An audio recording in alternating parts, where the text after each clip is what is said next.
der forløses i menneskenes hjerter mod hinanden. Og det er stik imod evangeliet, og det er stik imod det, vi står for. Både Caritas Danmark, men også det, vi står for som kirke. Fordi Jesus har sagt, at freden kommer indfra, og min fred giver jeg jer. Og venner, jeg har sagt det før og siger det gerne igen. Det afhænger af dig og mig. Det begynder i det små. Sådan startede det med Jesus i sin tid. Og hvis ikke freden er i dit hjerte og i mit hjerte, så mangler der noget.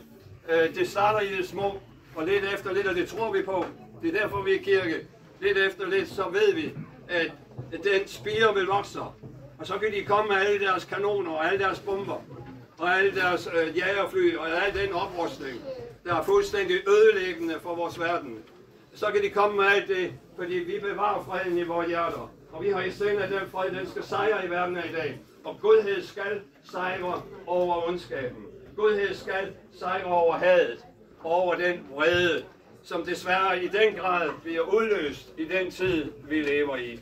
Og derfor hver enkelt indsats, Caritas' indsats og alle de sogne repræsentanter rundt omkring fra hele landet, og Færøerne og Grønland, det er så vigtigt, det som I hver især står for. Det er så vigtigt. Bliv ved. Giv ikke op. Han har kaldt jer, og han bliver ved med at kalde jer.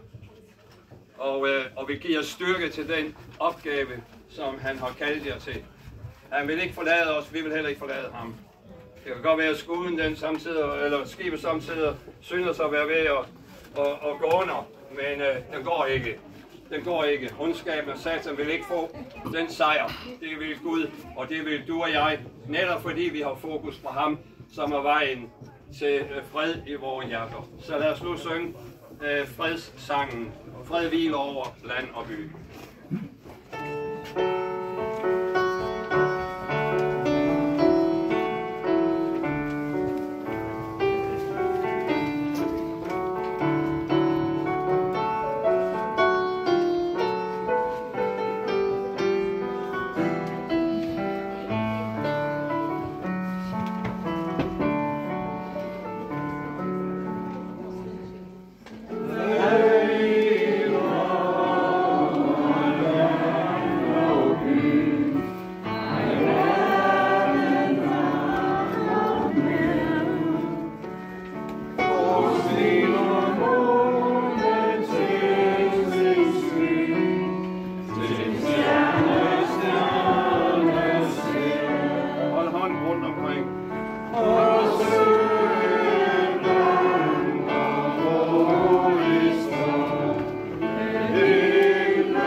vi vil bevare lige roen et øjeblik.